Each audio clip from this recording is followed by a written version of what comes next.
Élèves de terminale S, bonjour. Voici la deuxième partie de la leçon sur l'aspect microscopique des transformations en chimie organique. Nous avons appris à déterminer la polarisation des liaisons en lien avec l'électronégativité et à identifier site donneur et site accepteur de doublets d'électrons. Maintenant, pour expliquer les différentes étapes d'un mécanisme réactionnel, nous voyons comment sites donneur et accepteur interagissent pour expliquer la formation ou la rupture de liaisons covalentes. Cette interaction est modélisée par une flèche courbe. Nous avons vu que les trois principaux types de réactions chimiques sont substitution, addition, élimination. Ces petites animations nous aident à comprendre ces notions, mais ne nous donnent pas les détails du mécanisme de la transformation. Elles donnent seulement le bilan macroscopique. On appelle mécanisme la description de l'ensemble des étapes à l'échelle moléculaire, microscopique, qui permettent d'expliquer la nature des liaisons formées ou rompues et l'ordre dans lequel se font ces formations ou ruptures. Pour décrire la formation d'une liaison covalente entre deux atomes à partir d'un site donneur de doublet, on trace une flèche courbe qui pointe vers le site accepteur de doublet d'électrons. La flèche représente donc le déplacement d'un doublet d'électrons dans le référentiel de l'accepteur. Par exemple, voyons comment, à l'aide de flèches courbes, on peut interpréter le passage des réactifs aux produits dans cette étape du mécanisme d'une transformation chimique. Remarquons tout d'abord que toute cette partie encadrée reste inchangée. Il reste un atome d'oxygène lié à un hydrogène dans l'état initial, puis à 2 dans l'état final et voyant sa charge formelle devenir positive. Il y a donc formation d'une nouvelle liaison entre O et H. L'oxygène est le site donneur et l'ion H+, l'accepteur de doublet. Finalement, nous traçons la flèche courbe dans le bon sens, elle part du site donneur et pointe vers l'accepteur. Nous effaçons les outils utilisés pour le raisonnement et obtenons l'interprétation souhaitée. Remarquons que l'atome d'oxygène perd un doublet non liant et gagne un doublet liant, sa charge formelle devient plus E comme nous l'avons vu dans la précédente leçon.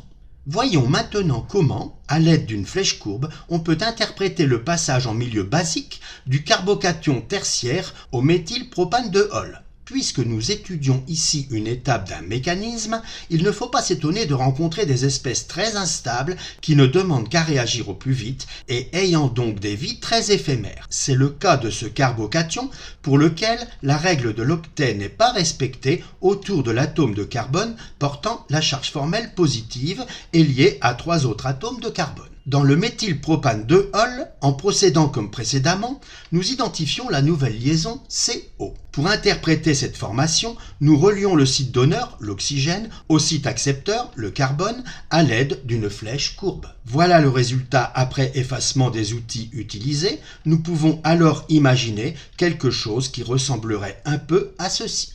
Pour être plus précis, n'oublions pas qu'en réalité, le processus se déroule dans l'espace à 3 dimensions. Par exemple, dans le carbocation, le carbone plus est trigonal. Ces 3 carbones voisins sont dans un même plan, à 120 degrés les uns des autres, mais dans l'alcool, le carbone central est devenu tétraédrique avec 4 voisins répartis dans l'espace et définissant autour de lui 6 angles d'environ 110 degrés, dont seulement 4 sont représentés ici. Pour interpréter le passage du méthylpropène au carbocation tertiaire en milieu acide, nous commençons par identifier la liaison formée. Carbone, porteur des 2 hydrogènes, H. Nous connaissons l'accepteur de doublet, l'ion H+, et nous avons vu que la double liaison, surtout entre 2 atomes de même électronégativité, est donneur de doublet. Nous pouvons alors tracer la flèche courbe et effacer les outils. À partir de ce résultat, nous pouvons imaginer quelque chose comme ceci. Il est intéressant de remarquer que dans les mêmes conditions, on peut tout à fait envisager la formation d'un carbocation primaire où la liaison CH se forme avec l'autre carbone. En fait, le carbocation primaire est certes obtenu, mais si vous aimez la chimie et envisagez de poursuivre vos études dans cette voie, vous apprendrez et comprendrez pourquoi, selon la règle de Markovnikov, c'est le carbocation tertiaire qui est majoritairement obtenu. soit une liaison covalente liant deux atomes A et B. Supposons que l'électronégativité de B soit plus grande que celle de A. Cela signifie que les électrons du doublet liant sont déplacés préférentiellement vers B, qui acquiert donc une charge partielle négative delta- au profit de A portant la charge partielle positive delta+. La liaison AB est fragilisée, mais si la différence d'électronégativité n'est pas suffisante, elle n'est pas rompue. Mais si un donneur de doublet X s'approche de l'accepteur A, ces électrons négatifs vont repousser les électrons négatifs de la liaison AB qui vont se déplacer encore plus vers B jusqu'à la rupture de cette liaison. Pour décrire cette rupture, on utilise une flèche courbe. Attention, la flèche courbe ne relie pas un site donneur et un site accepteur. Elle part de la liaison qui va être rompue et pointe vers l'atome le plus électronégatif. Interprétons par exemple, à l'aide de flèches courbes, l'étape d'un mécanisme où l'action de l'ion hydrure H- sur la propanone conduit à l'ion propane 2-olate. En comparant ce qui change entre réactif et produit, on commence par identifier les liaisons formées et rompues. En comparant les électronégativités, on détermine les liaisons polarisées et les charges partielles. L'ion hydrure, donneur de doublet, interagit avec le carbone delta+, accepteur, pour former la liaison CH. Les deux électrons d'une des deux liaisons de la double liaison CO sont repoussés vers l'oxygène, dont la charge formelle augmente de -E.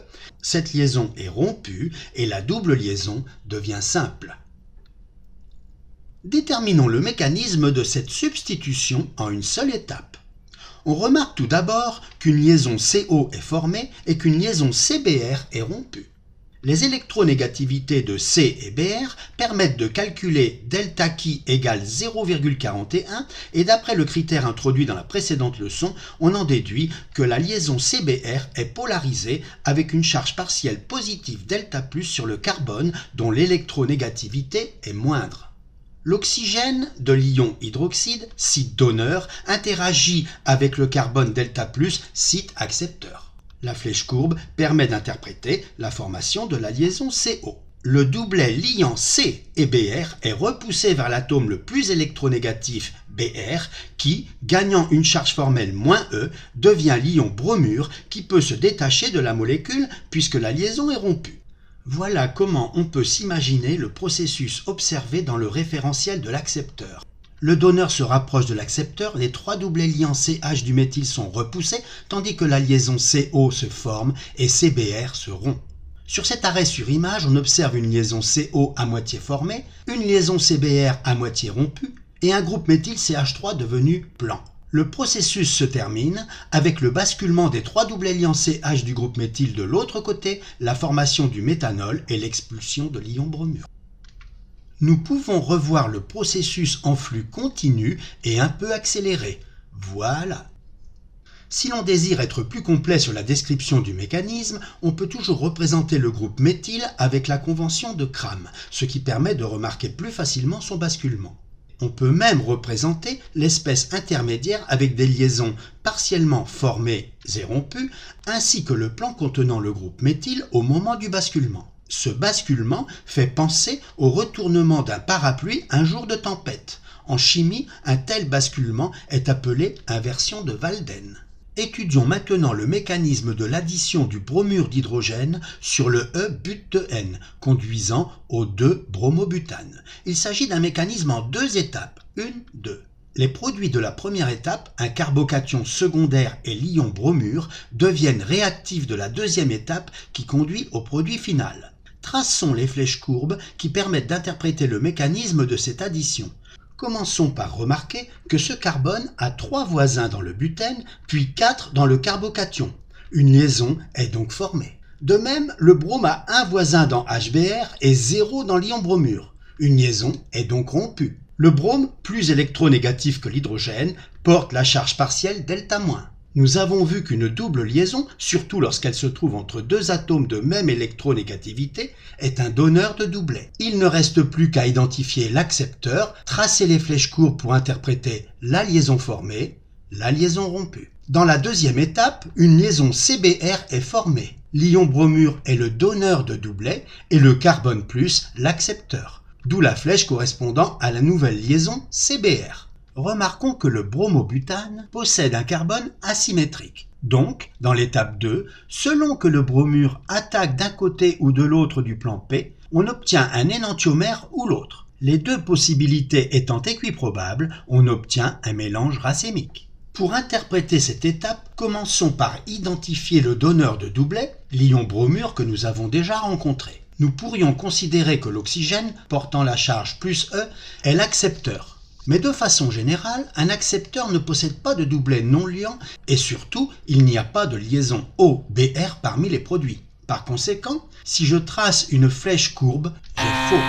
Pour interpréter et justifier la formation de la liaison CBr, nous commençons par l'étude de l'atome d'oxygène. L'oxygène a pour numéro atomique Z égale 8 et sa formule électronique est K2L6. Il possède donc 6 électrons sur sa couche externe et nous le représentons comme ceci, 1, 2, 3, 4, 5, 6. Ou plus simplement comme cela, cet atome est électriquement neutre. Entourons cette zone et zoomons. L'atome d'oxygène voit sur sa couche externe 2, 4, 6, 8 électrons. La règle de l'octet est vérifiée, mais il n'a en propre que 2, 3, 4, 5 électrons, soit un de moins que dans l'atome neutre, d'où sa charge plus E. L'atome d'oxygène très électronégatif devient encore bien plus avide d'électrons lorsqu'il porte une charge positive. Il attire très fortement vers lui les électrons des liaisons covalentes qu'il établit avec les autres atomes. Ces atomes, dépouillés de leurs électrons, prennent alors les charges delta+, delta'+, delta'+. Dans le cas présent, la charge sur l'oxygène est alors plus E, plus les charges négatives delta- et 2 delta'-, qui viennent la compenser partiellement. L'ensemble est chargé positivement, puisqu'il s'agit d'un cation. Mais l'atome d'oxygène porte une charge moins positive que ses atomes voisins et bien moins positive que ce que l'on aurait pu penser a priori. Maintenant que nous avons justifié que ce carbone puisse être un site accepteur, nous pouvons interpréter la formation de la liaison CBr en traçant la flèche courbe. Le doublet liant est ensuite rabattu sur l'atome électronégatif et la molécule d'eau libérée. La leçon s'arrête ici. À bientôt!